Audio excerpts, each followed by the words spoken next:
distinguished members of the House Democratic Caucus and the House Republican Conference, it's my high honor and distinct privilege to finally be able to welcome all of you to the 118th Congress.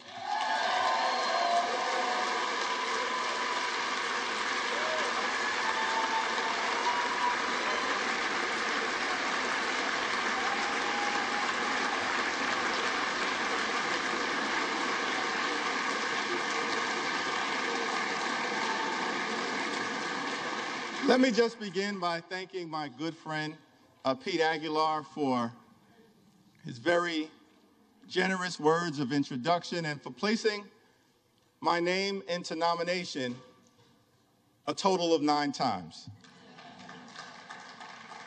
And I also want to thank my other colleagues from the Democratic Caucus for your generous words of nomination as well. Jim Clyburn, Catherine Clark, Ted Lieu, Dean Phillips, Joe Neguse, and Veronica Escobar.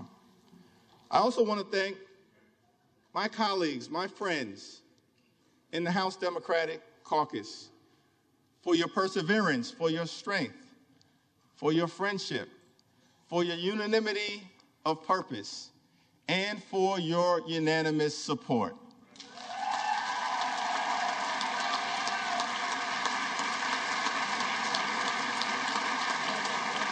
And I simply want to say that that showing of strength is not for any one particular individual. It will be a showing of strength throughout the 118th Congress, unanimity of purpose on behalf of the American people.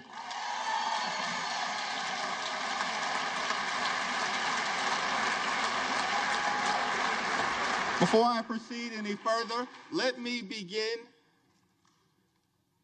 by acknowledging the distinguished gentle lady from the great state of California, the iconic, the heroic, the legendary Speaker Emerita, Nancy D'Alessandro Pelosi.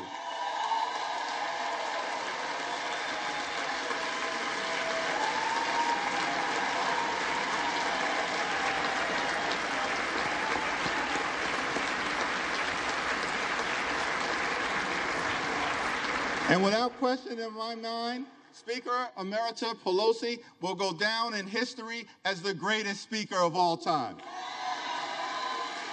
Throughout her time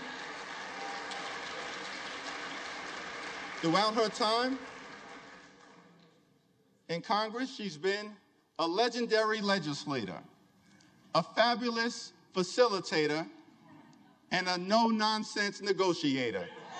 We know that Nancy Pelosi is a woman of faith, a loving wife, a mother of 5, a grandmother of 9, a defender of democracy, a voice for the voiceless, and a powerful champion for the children, the climate, Charm City, California, the caucus, the Congress, the country, and the Constitution. Thank you, Madam Speaker, for all that you have done. It's an honor to stand on your broad shoulders, as well as the shoulders of the great Steny Hoyer and the great Jim Clyburn, 2 consequential leaders in their own right.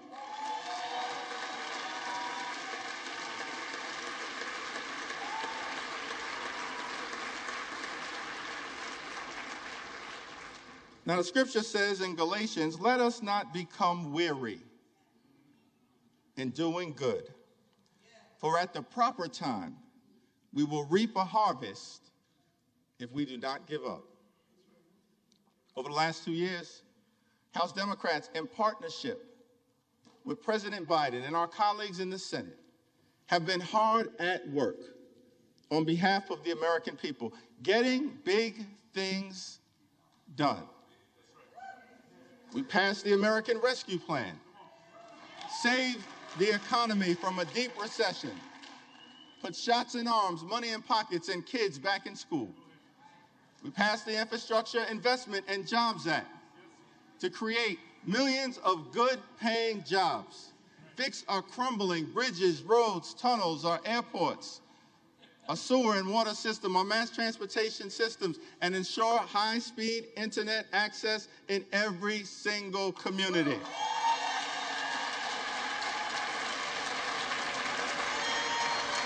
We passed gun safety legislation for the first time in 30 years that will save lives and make our communities safer. We passed the Chips and Science Act to bring domestic manufacturing jobs back home to the United States of America and ensure that our workforce has the skills to succeed in the 21st century economy. And we passed the Inflation Reduction Act to strike a dramatic blow against the climate crisis, set our planet on a sustainable trajectory forward, lower energy costs, strengthen the Affordable Care Act, lower health care costs, and drive down the high price of life-saving prescription drugs for millions of Americans. It was one of the most consequential Congresses in American history. President Biden gets the job done, and the D in Democrat stands for deliver.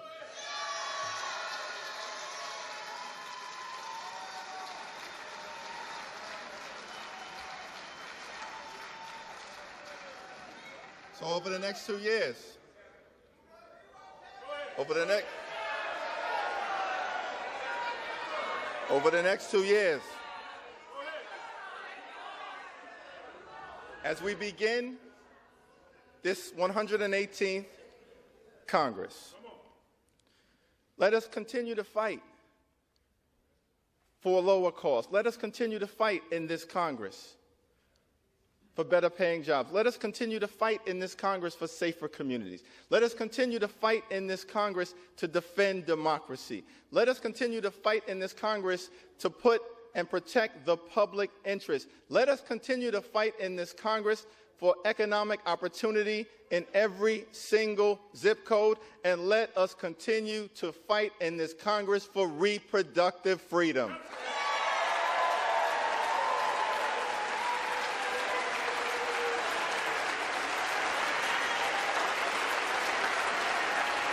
Because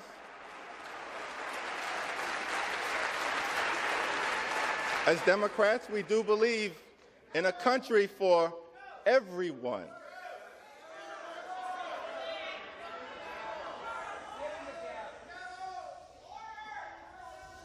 We do believe in a country for everyone, a country that provides for the poor, works for working families, makes sense for the middle class, stands up for senior citizens, innovates in the inner city, strengthens suburban communities, helps out the heartland, and revitalizes rural America. We believe in a country with liberty and justice for all, equal protection under the law, free and fair elections, and yes, we believe in a country with the peaceful transfer of power.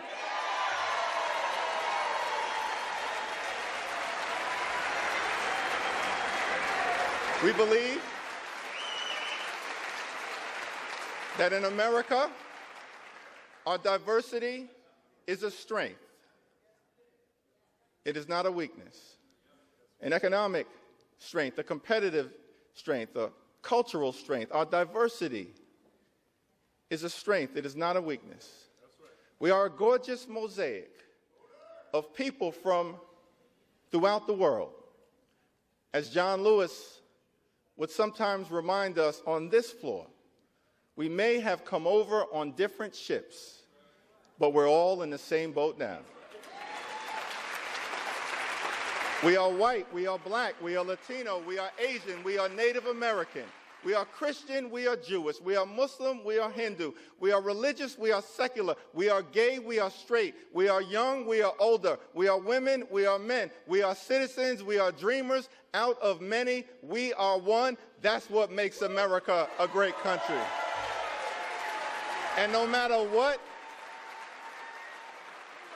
kind of haters are trying to divide us, we're not going to let anyone take that away from us. Not now, not ever. This is the United States of America, a land of opportunity. The fact that I'm able to stand up here today is another data point in that narrative. I was born in Brooklyn Hospital, raised in a working class neighborhood in Crown Heights, grew up in the Cornerstone Baptist Church, started off in the cradle roll department, somehow survived the violence of the crack cocaine epidemic, and wound up here in the United States Congress as the highest ranking Democrat in the House of Representatives. America, truly a land of opportunity. Government of the people, by the people, and for the people. So on this first day, let us commit to the American dream, a dream that promises that if you work hard and play by the rules, you should be able to provide a comfortable living for yourself and for your family, educate your children, purchase a home, and one day retire with grace and dignity. Let us commit on this first day to lift up the American dream for every single person in this nation.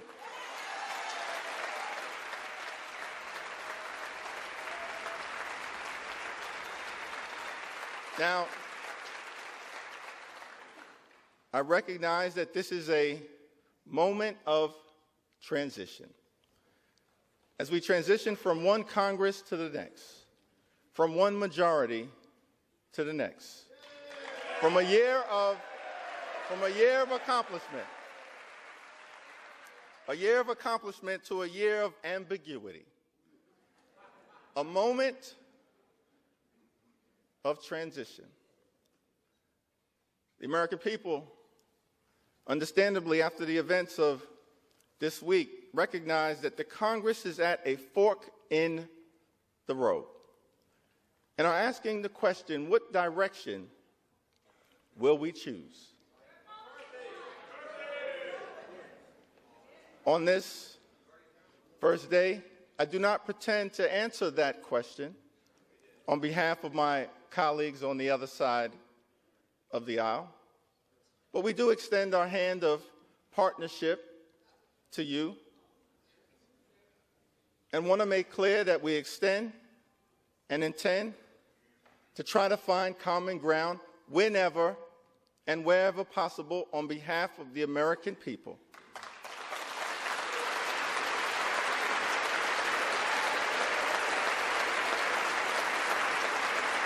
Not as Democrats, not as Republicans, not as independents, but as Americans.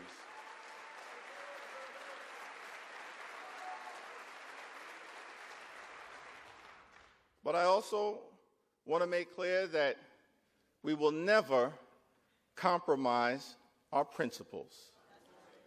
House Democrats will always put American values over autocracy, benevolence over bigotry, the Constitution over the cult, democracy over demagogues, economic opportunity over extremism, freedom over fascism, governing over gaslighting, hopefulness over hatred, inclusion over isolation, justice over judicial overreach, knowledge over kangaroo courts, liberty over limitation, maturity over Mar-a-Lago, normalcy over negativity, opportunity over obstruction, people over politics, quality of life issues over QAnon, reason over racism, substance over slander, triumph over tyranny, understanding over ugliness, voting rights over voter suppression, working families over the well-connected, xenial over xenophobia, yes we can over you can't do it, and zealous representation over zero-sum confrontation. We will always do the right thing by the American people. So let us not grow weary of doing good. for the American people will reap the benefit of the harvest if we do not give up. God bless you, God bless the House, and God bless the United States of America.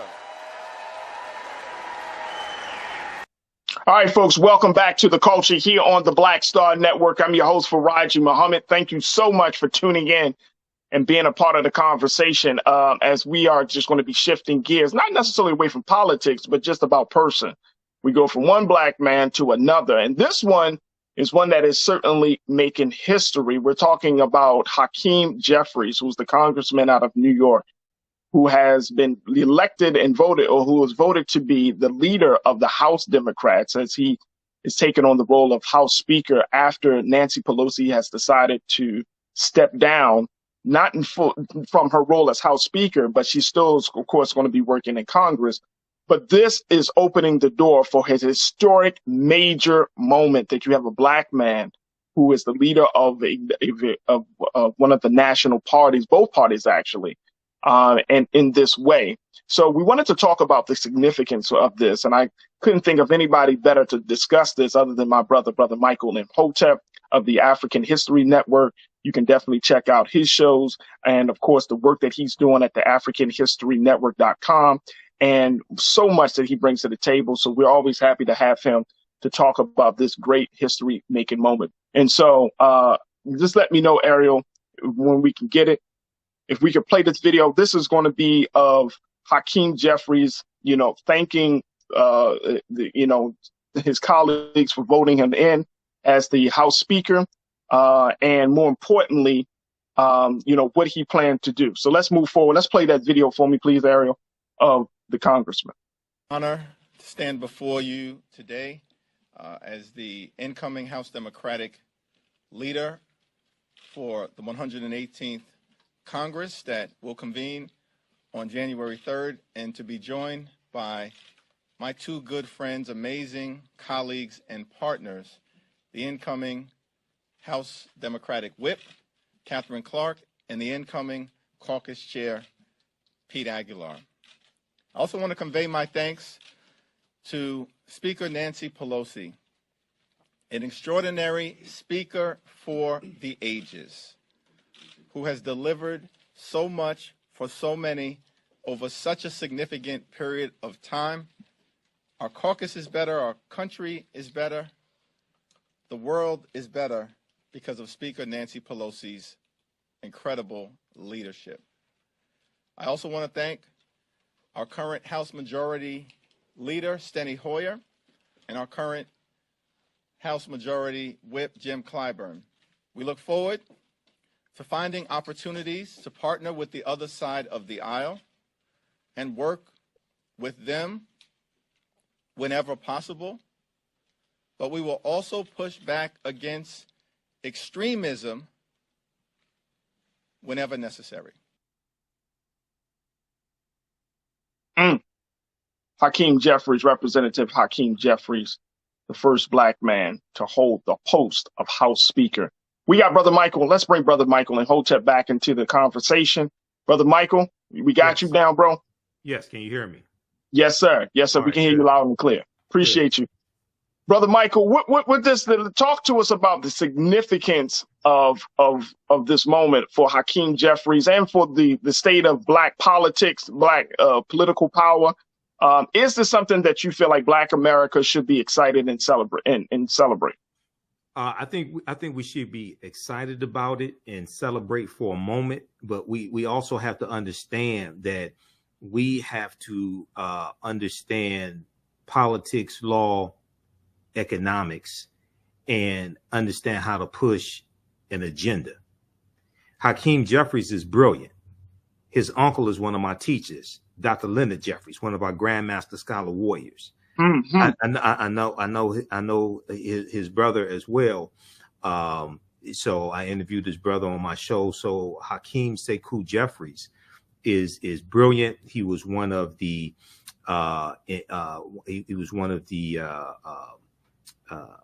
one of those who administered the impeachment, one of Donald Trump's impeachment. I think it was the first impeachment.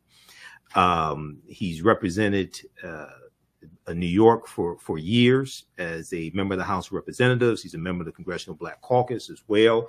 He is the first African American to be House Minority Leader of either major political party.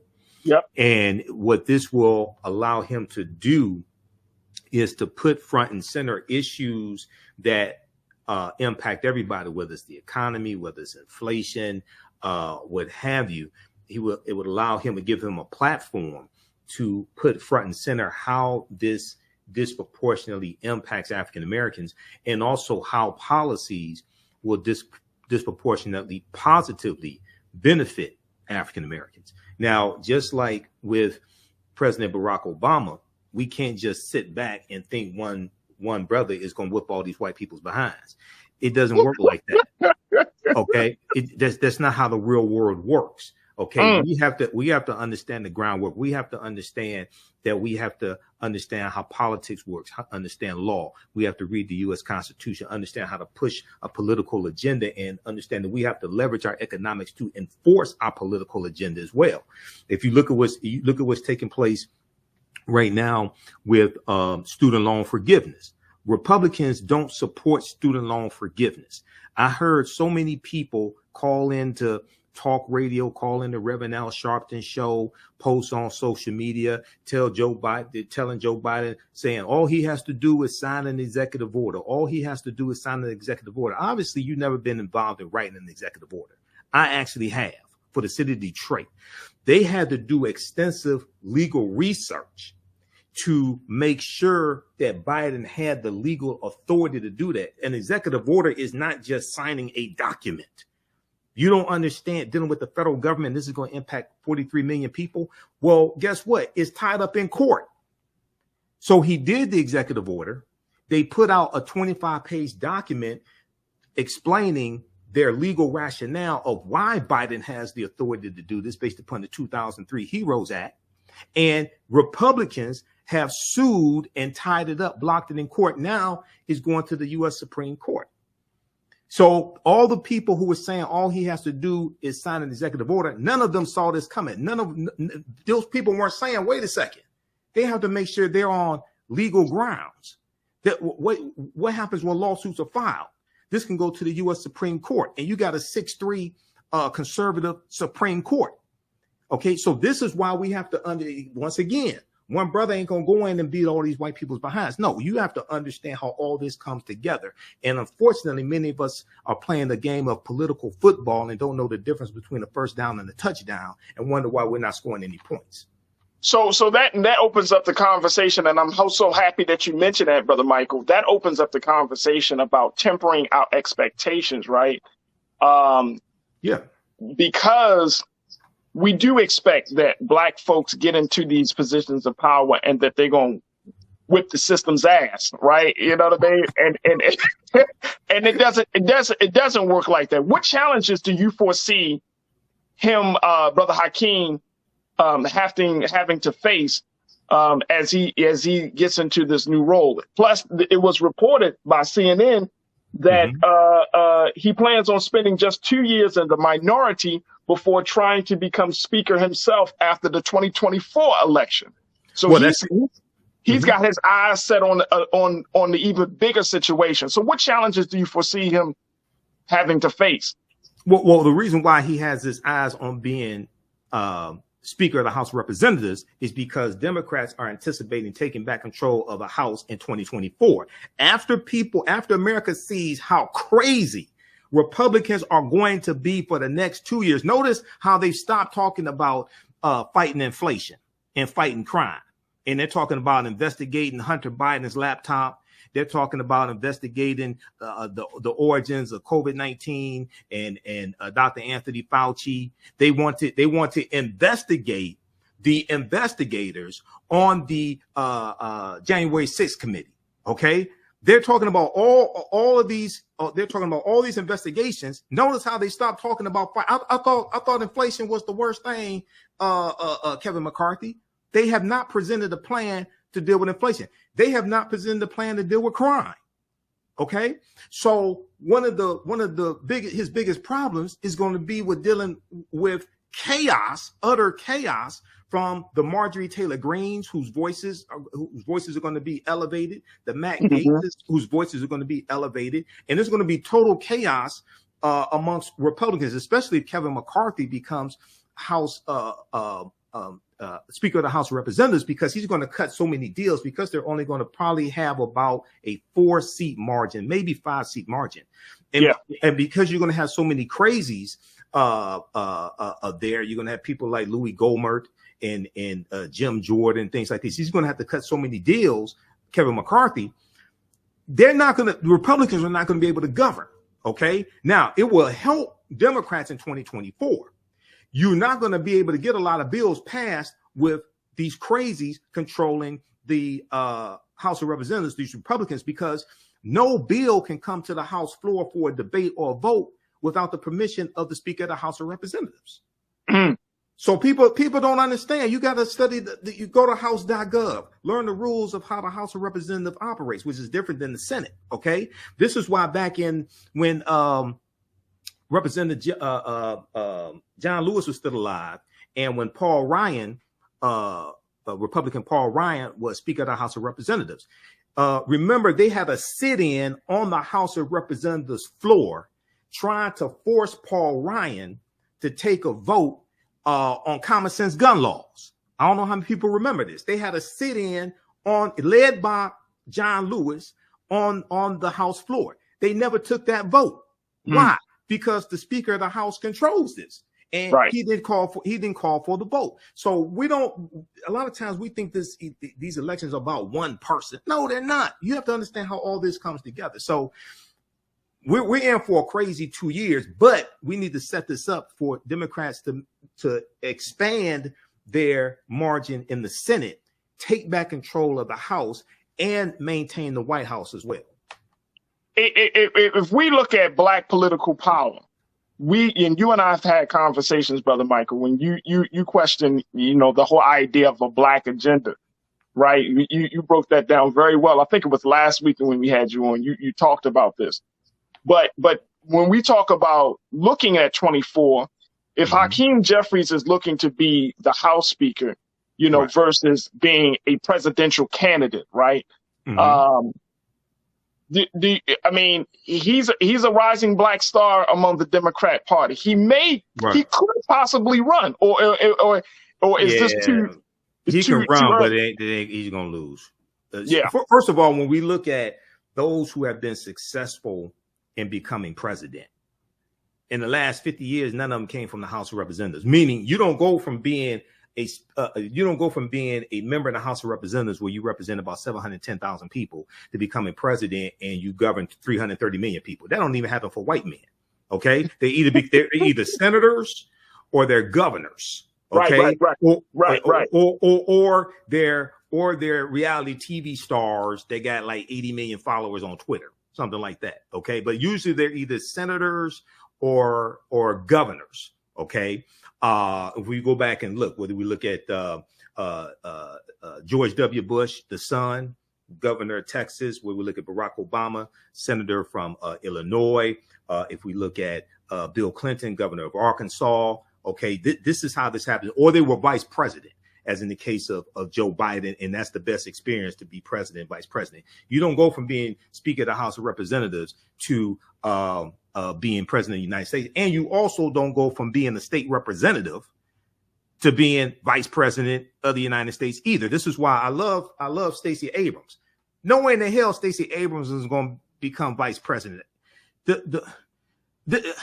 I love my people, but damn, we don't understand how none of this stuff works. No, you don't go from being a state representative, and that's the highest office you've had, and you never worked in the federal government before. This is why Kamala Harris was the best choice. Not only was she a U.S. senator, but she ran the largest Department of Justice in the country outside of the U.S. Department of Justice. That's the Department of Justice in California. You don't go from being in the state legislature to being vice president over 330 million people. The real world does not work like that, even for white men. So this is why we got to understand and stop wasting all this time and confusing activity with productivity and not getting the desired results. So what should be the expectations that we should have around Hakeem Jeffries over the next 2 years, right? Because these next 2 years after this midterm election, these are going to be pivotal years between 22 and 24, not just because of Trump, just because of the direction that both parties are going in, GOP and Democrats, right? Democrats are still, I just saw a piece on CNN. They said that Jeffries is, that he's becoming a House leader at a time when the Democrat Party is running amok. He's becoming a House leader at a time when the GOP. The Republican Party is running amok. Oh yeah, running amok too. That's what I was going to mention. But the Democratic Party is not running amok. They're more unified. That's why he was not challenged. Gotcha, he was not challenged. But should we expect? I mean, he talked about in his remarks yesterday. He talked about challenging extremism coming from the other side. But should we expect something? Or should Black folks expect something from his under his leadership? As House Minority Leader, should Black folks expect something to come from them that we didn't see from Nancy Pelosi or anyone else? I think I think he will focus a lot more in on the on policies that benefit African Americans, on how we're harmed, how policies will harm us as well. He'll talk more about how policies coming from Republicans are going to harm us. He's going to highlight the plight of African Americans a lot more. We'll see this. I think he will have a much larger presence on Roland Martin Unfiltered than Nancy Pelosi did as well. Even though I would rather have Nancy Pelosi as Speaker of the House of Representatives than Kevin McCarthy. Okay, any day of the week. But she didn't do Roland Martin Unfiltered. She did it I think once in the past few years, right? Right. So Representative Hakeem Jeffries will not be somebody who's absent on Roland Martin Unfiltered. You're going to see a presence of him on MSNBC, CNN, things like this, and he will speak much louder about how policies benefit African Americans and various policies that will hurt us as well, especially coming from Republicans. Now, the challenge is going to be getting bills passed. You're going to have to cut some deals with Republicans and focus on how, look, these policies are going to help everybody. Okay. You were not going to be able to get the most progressive policies passed in the House. For instance, the child tax credit. I doubt if you see that getting passed in the House. I don't even know if Kevin McCarthy will let that vote come to the House floor.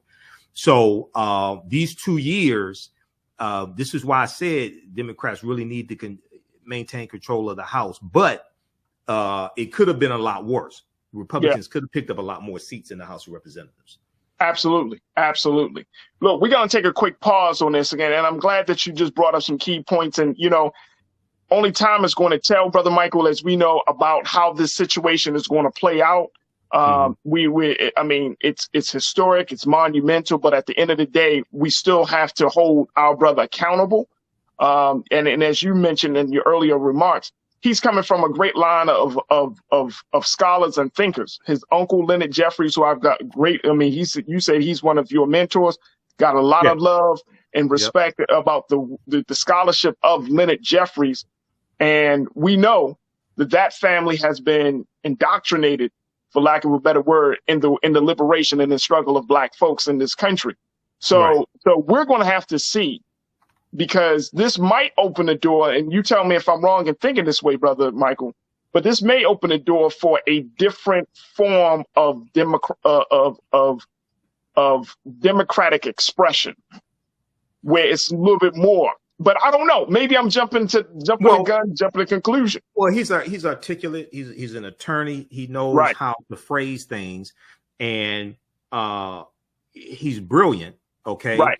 So, but we have to have an agenda. We have to be able to push our agenda the farthest and get the most accomplished, and understand it's going to be an uphill battle trying to get things passed in the House of Representatives. So what we want to do is set things up for 2024 to take back control of the House as well. And put Republicans in a position where they do the least amount of damage.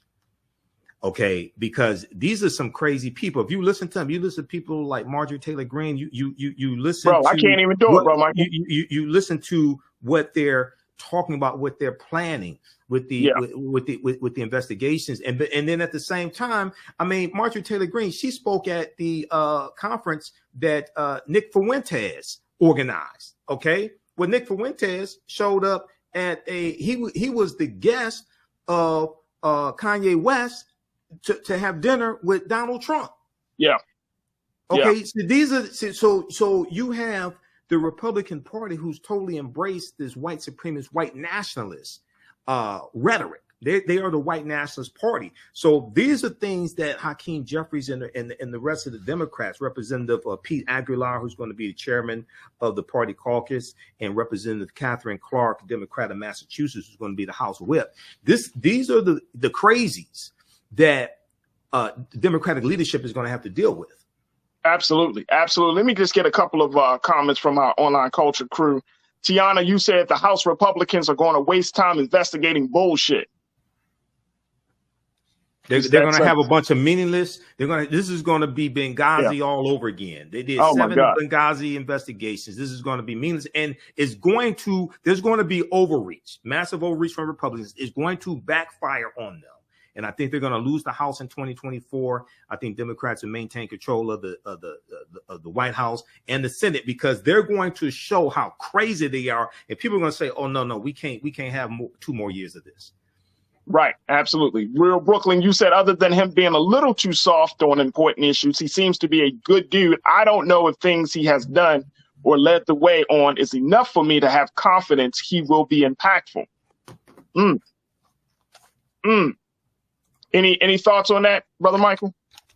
Well, he's not in control of the House of Representatives. So he can push agendas, he can highlight our issues, things like this, but the Speaker of the House of Representatives controls which bills come to the House floor for a debate and a vote. Right. And Republicans have the majority. So it looks like they'll probably have 222 seats in the House, and Democrats will have 214. Well, it takes 218 votes to get any bill passed. So if you can't get a bill on the floor, then you can't get it passed. Same thing would be the case with if Nancy Pelosi was the House Minority Leader. Okay, right.